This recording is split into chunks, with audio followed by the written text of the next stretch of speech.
Autrefois, grosse entreprise exportatrice de sel, station touristique cogitée, les pirogues stationnent désormais. Les courses ne se font plus.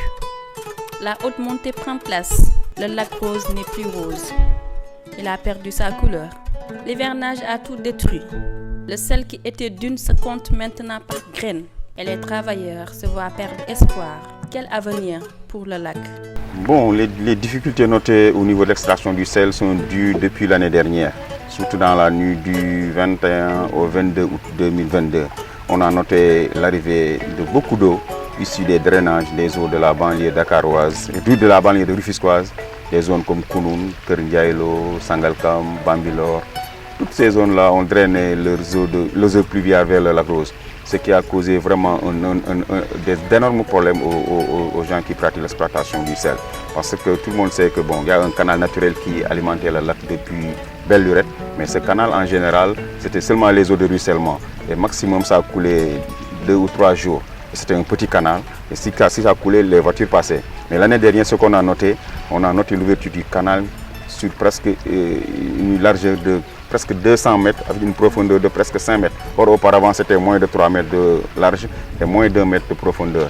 Et cela nous a causé d'énormes problèmes. Les gens n'arrivent plus à exploiter le sel à cause de la montée des eaux, parce que de 2 mètres à moins de 2 mètres, le niveau de l'eau est passé à 6 mètres. Ce qui a des risques de noyade. Les gens n'arrivent plus à se stabiliser pour extraire le sel.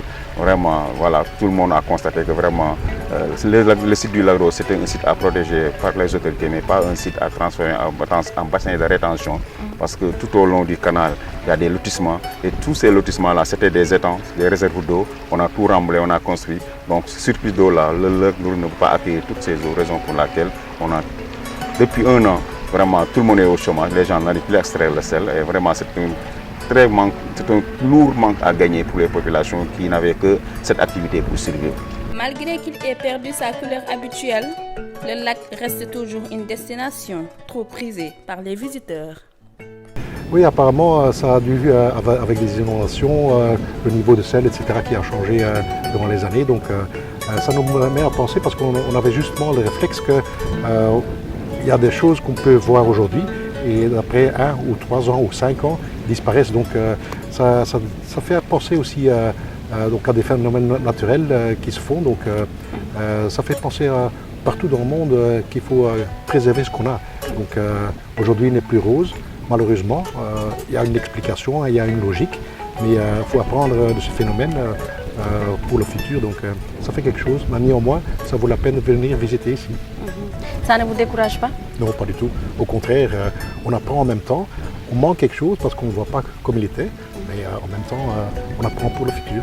Pour cette dame qui a commencé à travailler au lac déjà 1 an, elle affirme rester pendant un certain temps sans travailler à cause des eaux déversées dans le lac et de l'hivernage.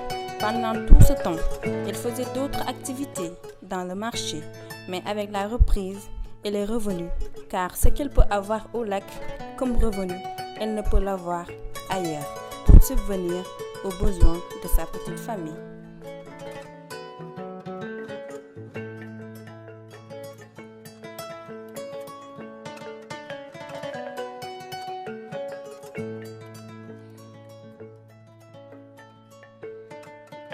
Quittant au petit matin pour ne revenir que le soir, Issa, de nationalité malienne, prend sa pirogue, armé de courage, lueur d'espoir sur son visage. Il va à la rencontre de la précieuse graine, le sel. Depuis 2012, il s'active dans cette pratique. Il explique que c'était trop compliqué pour eux travailleurs, car ils étaient au chômage pendant la période inactive du lac, qui était leur seule source de revenus. Mais heureusement que le lac a repris à petits pas, avouant que le lac paye bien déjà et qu'il gagne bien sa vie. Bon, lac bi moo arrêté si fan bi boobu métti na si ñun trop quoi, métti na si ñun parce que boo gisee ay kii ñàkk sax boo gis ñàkk ay bitigi ay marché mu ko kii dog normal fii la. parce que jigéen ñi ak góor lu bari fii laa doon liggéey.